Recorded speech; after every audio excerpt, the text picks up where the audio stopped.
Bonsoir à tous. Je suis Christophe Bontemps et moi aussi je triche. Alors si je dis ça, c'est que je présuppose que certains d'entre vous dans la salle trichent, mais c'est pas grave et on va essayer de voir ça ensemble et voir pourquoi, comment, dans certaines circonstances, de tricher. Ça c'est mon pitch. Je suis économètre, c'est-à-dire quelqu'un qui travaille sur des données économiques dans un laboratoire de recherche qui s'appelle Toulouse School of Economics. J'ai un compte Twitter, j'envoie pas mal de choses, et je travaille au quotidien avec les données et j'essaye de visualiser les données, principalement pour faire des petits tests visuels. C'est-à-dire que pour moi, la visualisation des données consiste à, d'une part, aller explorer des données qu'on ne connaît pas, trouver des relations, essayer d'explorer, de tester visuellement, et puis d'autre part à faire de la présentation, c'est-à-dire essayer de convaincre par de la présentation graphique que ce que je viens de trouver est pertinent, a du sens et statistiquement significatif, un tas de choses, de gros mots comme ça. Donc c'est pas du tout ça, mais quand même, par moment, on est bien content d'avoir trouvé une belle relation en formule. Alors, pourquoi s'intéresser à tricherie en fait moi tout petit j'ai lu des bouquins de visualisation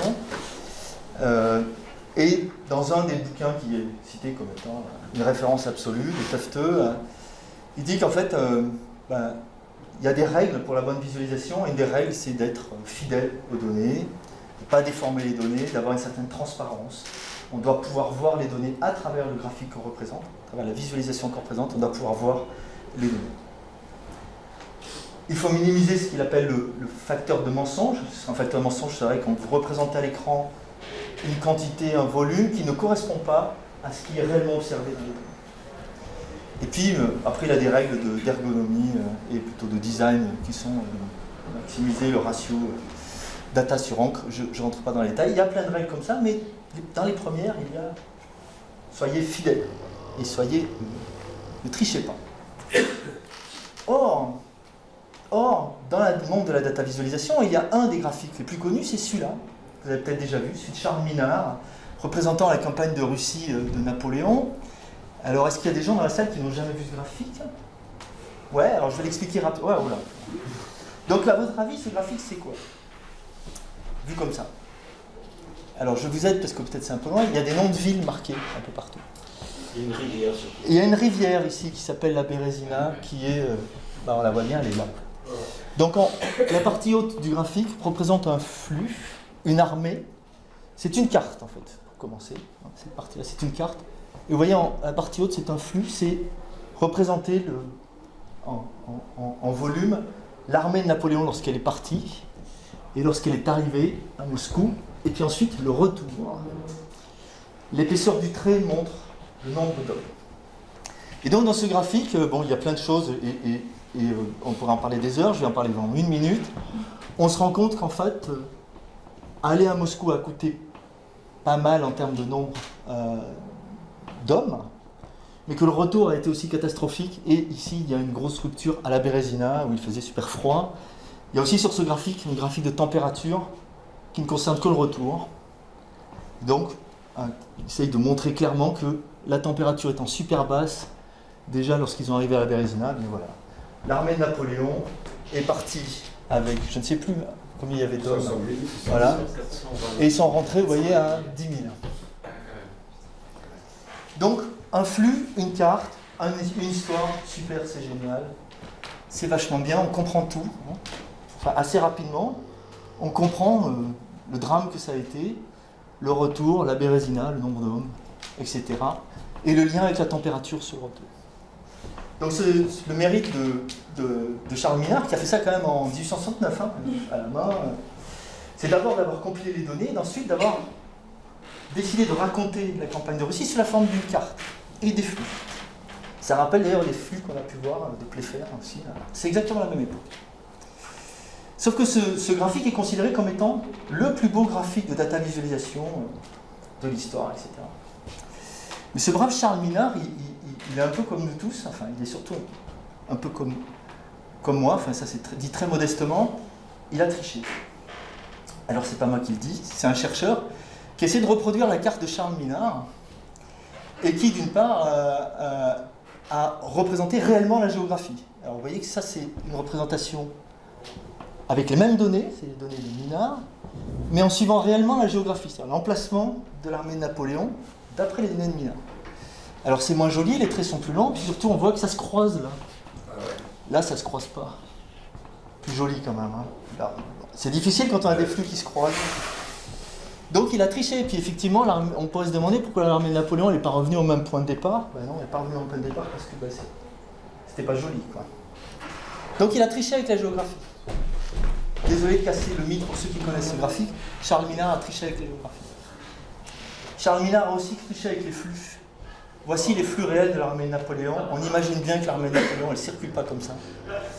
Même si ici, il y a une grosse dérivation, hein, vous la voyez, il y a des soldats qui sont partis à un endroit, puis qu'en fait, se sont arrêtés à un endroit, et puis sont repartis. Il a triché avec la géographie, il a triché avec les flux. Voilà ce qui s'est passé réellement. On n'y voit rien, là. L'histoire, elle n'est pas belle, on ne comprend rien. Si Charles Minard a triché, c'est pour simplifier l'histoire, la rendre plus visuelle, et avoir un réel récit. Montrer ça, moi je ne vous explique pas ça en moins de très longtemps, et je ne suis pas sûr que le retour, le ratio retour sur aller, les flux perdus d'hommes au cours du temps soit aussi visible. Même la Bérésina, on ne la voit pas bien là-dessus. Il n'y a pas de température. Et il n'y a plus la température.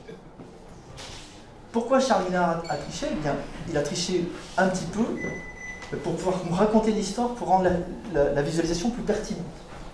Il n'y avait pas de règles à l'époque, il n'avait pas du tefteux, hein. Mais il a triché pour de multiples raisons. D'abord, les façons dont il a triché, c'est que la projection, c'est une carte, il n'y a pas d'indice de projection, alors qu'à l'époque on savait faire des cartes, on savait exactement le nord, le sud, l'est, ouest. En fait, elle n'est pas bien orientée, sa carte. Les villes sont posées approximativement. Finalement, c'est pas ça qui compte dans l'histoire. Donc, il a triché avec ça, mais c'est pas ça qui compte. Il s'est arrangé sur les flux. Il y a un seul flux qui va, un seul flux qui revient, pour avoir un récit narratif beaucoup plus puissant. Les températures, si on regarde bien, ne sont pas représentées à intervalles réguliers. Quand même, quand on faisait des cartes à cette époque, y compris les cartes de température, on savait qu'un jour c'est un jour, un jour. Je vais vous le remontrer, vous allez voir. Si vous voyez, hop, pardon. Voilà, là c'est un intervalle, là c'est un intervalle, enfin, ici c'est le 6, là on est le 7, waouh. Et là on était le 28. Bon. Donc il a triché, il a simplifié, et je ne suis pas dans sa tête, mais il a visiblement fait ça pour avoir un récit plus puissant. Alors ce qui m'a interpellé, c'est qu'en fait, à l'heure actuelle, dans les domaines de la recherche en visualisation, notamment sur des données complexes, des données de réseau, les gens sont en train d'essayer de refaire la même chose, mais avec des outils plus automatiques, plus pertinents. Et c'est un vrai champ de recherche qui nous a été présenté par Christopher Terre l'année dernière, un chercheur de l'ENAC. Et voilà ce qu'on est en train de faire en ce moment en recherche sur notamment la représentation, on va dire, de réseau, même si ici on est encore dans le domaine de la carte. Voici les trajets de compagnies aériennes, des lignes de compagnies aériennes aux États-Unis. Vous voyez que c'est un peu compliqué et qu'on ne voit pas grand-chose. On a du mal à en décerner où sont les principales routes, vers de quel endroit à quel endroit sont les principales routes. Est-ce que les gens se déplacent? On voit une diagonale, on voit des petites choses, mais c'est pas encore tout à fait ça. Et donc ce que font les chercheurs à l'heure actuelle, c'est qu'ils essayent de simplifier ces réseaux, mais en utilisant des algorithmes donc, qui sont data-driven, c'est-à-dire qui sont vraiment portés par la structure des données. Et donc je ne vais pas rentrer dans les détails de ces recherches, d'abord parce que je ne les connais pas, mais ensuite, parce que moi je veux juste m'intéresser à pourquoi on fait ça et qu'est-ce que ça a comme conséquence. La conséquence, c'est qu'on va tricher un petit peu. Alors regardez bien cette carte, notamment par exemple la partie en haut ici. Ce qu'on va faire, vous voyez, on a rassemblé des lignes ensemble. Vous voyez, elles étaient très séparées parce qu'elles ne vont pas toutes au même endroit. Et en tirant ces traits qui sont finalement un peu artificiels, parce qu'on a pris des points qui nous donnent des positions, mais finalement, est-ce que ça nous intéresse beaucoup de savoir que là, ça diverge? Non, peut-être que de les rassembler, ici permet de mieux voir. Idem ici. Ça s'appelle du bundling, c'est-à-dire ramasser, rassembler des choses ensemble. C'est vraiment comme tisser. Alors on va faire un cran de plus, encore un degré de plus de bundling. Et vous voyez que là se dégagent des structures. C'est les mêmes données. Hein. Donc là, il a triché. Pourquoi il a triché? Parce que ça, c'est pas une ligne d'une compagnie aérienne. Hein. D'abord, tout d'un coup, ça prend des formes un peu plus rondes.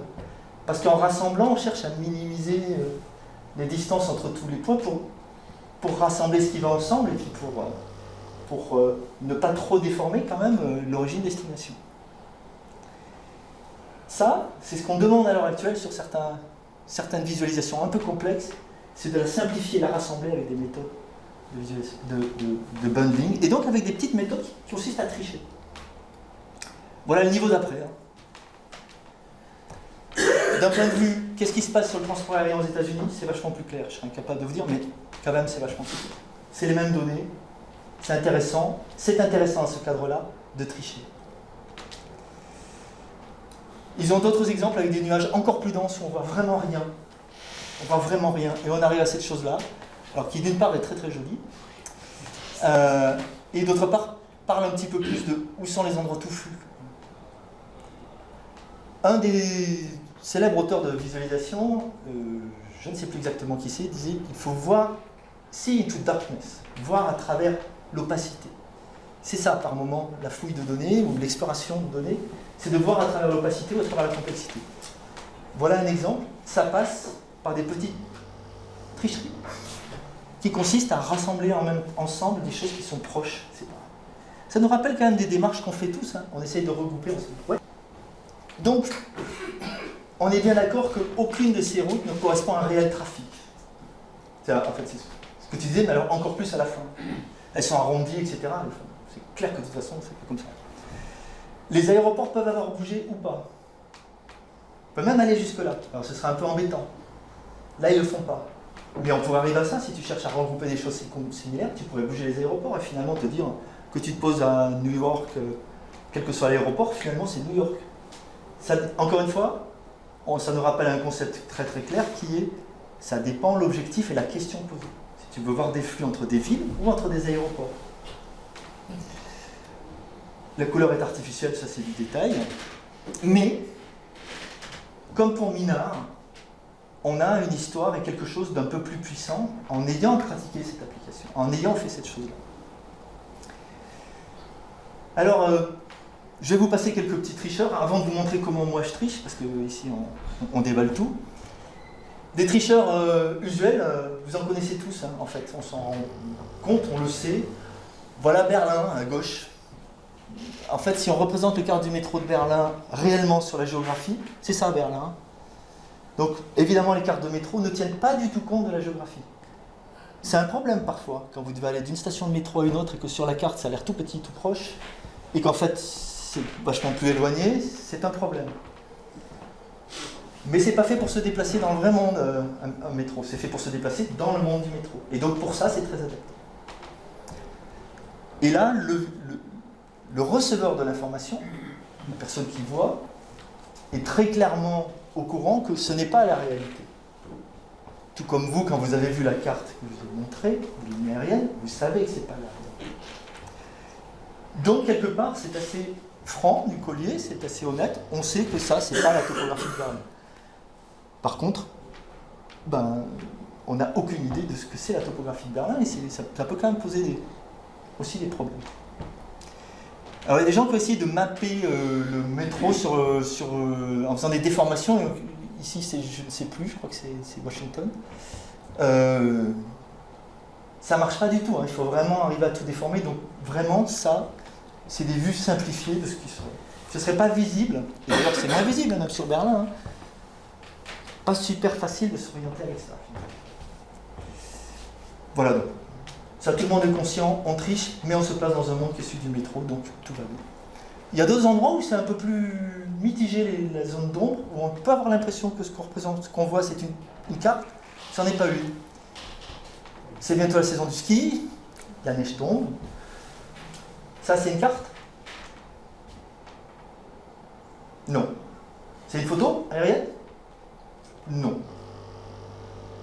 En fait, c'est une vue d'artiste, ça.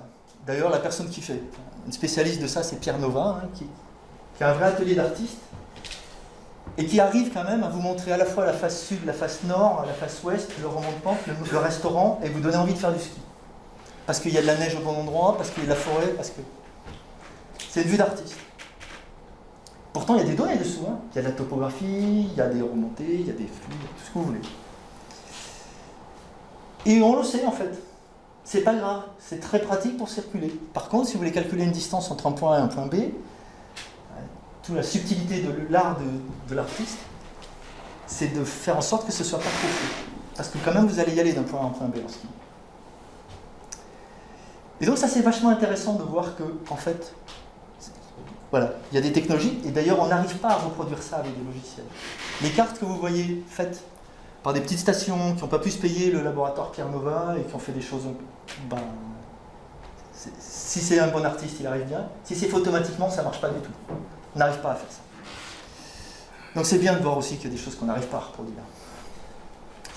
Alors maintenant, je vais vous montrer comment moi je triche, parce que sinon ce ne serait pas juste de taper sur les collègues et de moi pas vous dire comment je triche.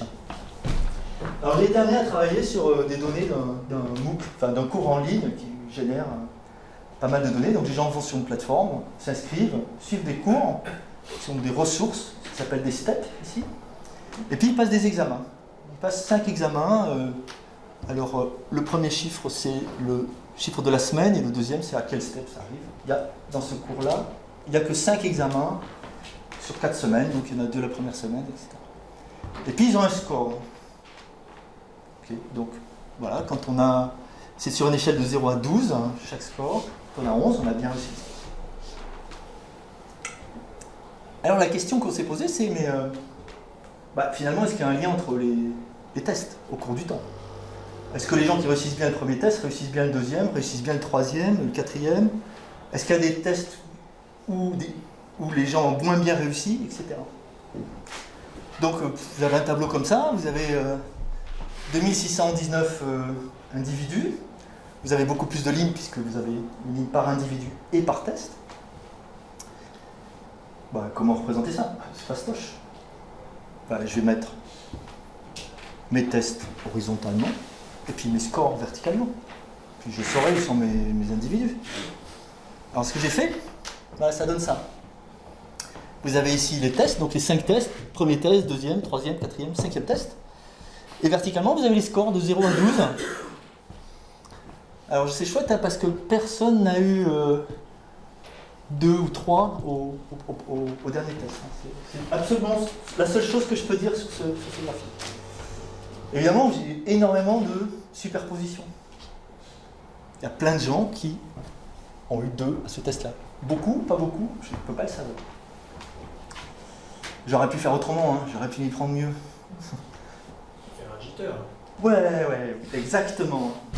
Donc faire un jitter, alors je ne sais pas si d'entre vous connaissent le jitter. Alors avant de faire un jitter, j'ai regardé la distribution des tests. En disant oui, finalement je suis statisticien, regardons les tests.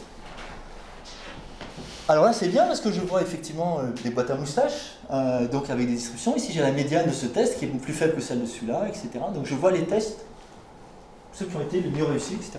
Super. Par contre, je ne vois toujours pas les individus s'ils étaient bons au début, s'ils sont bons à la fin. Parce que le gars qui a eu une bonne note ici, je ne sais pas où il est après. Et ça m'embête. Et puis d'autre part, je ne sais pas combien j'ai de personnes ici, finalement. Je vois l'écartement, mais j'aimerais bien les voir, moi, mes individus.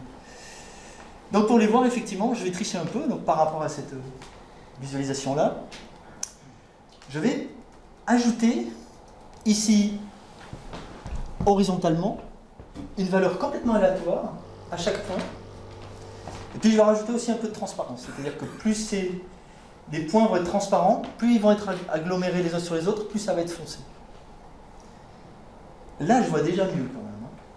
Je vois qu'ici il n'y a pas grand monde, que là il y a, mais c'est normal puisque ma distribution elle était vachement en haut. Hein.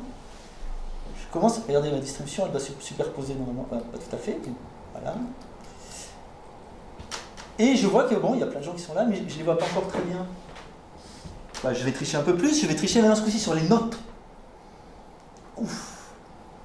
C'est l'insigne suprême. Je vais donner des notes qui vont varier. Au lieu d'être 1, 2, 3, 4, 5, 6, 7, 8, 9, 12, je vais leur donner 12,1 et 11,8. C'est ce que je fais ici. Je triche sur les notes. Est-ce que ça reste visible? Est-ce que ça reste compréhensible?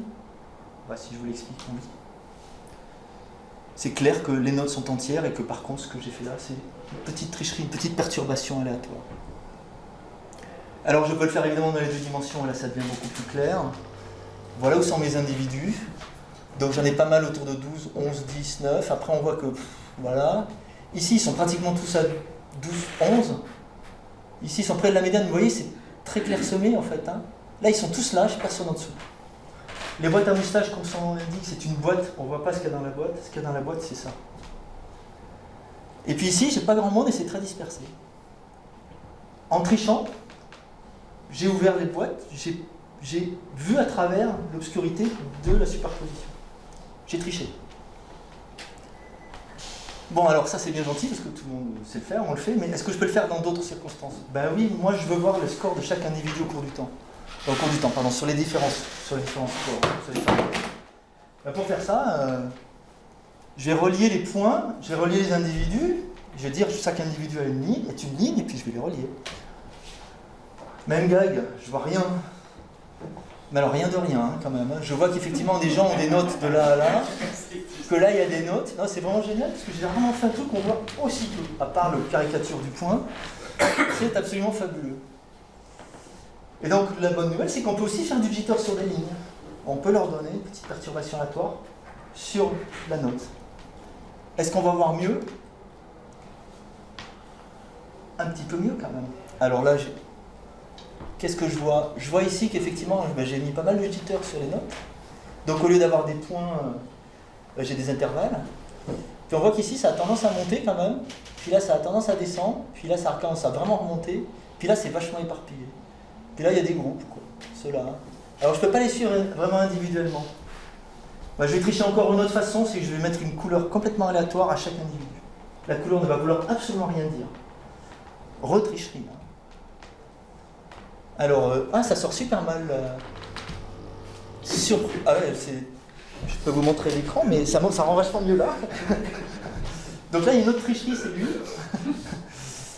C'est un peu dommage, mais vous voyez, là on peut suivre des individus qui sont similaires. Je m'intéresse finalement peu à leurs notes en tant que telles, savoir si c'est 12 ou si c'est 11, c'est pas très important, mais ce qui m'intéresse, c'est de savoir si... Et là, je vois qu'il y a des individus qui sont descendus. Je vois aussi une chose très frappante que je n'ai pas vue jusqu'à présent. J'ai plein de monde là, j'ai moins de monde là. Pourquoi? Plein d'individus se sont arrêtés après ce deuxième test. Je ne l'avais pas vu jusqu'à présent. Si, je peux le voir un peu ici. Il y a plein de monde ici, il y a moins de monde là. Pas vu ça. Là, je le vois clairement quand même. Et je le vois encore mieux sur mon ordi. Il y a un trait net. Voilà, alors je ne peux pas suivre chaque individu, c'est pas le but. Je peux suivre des patterns d'individus au cours du temps. Donc j'ai triché, mais finalement c'était un peu pour la bonne cause. J'ai légèrement modifié les données. Donc j'ai fait des petits mouvements sur les données. Ça m'a résolu tous mes problèmes de superposition, soit de points, soit de courbes.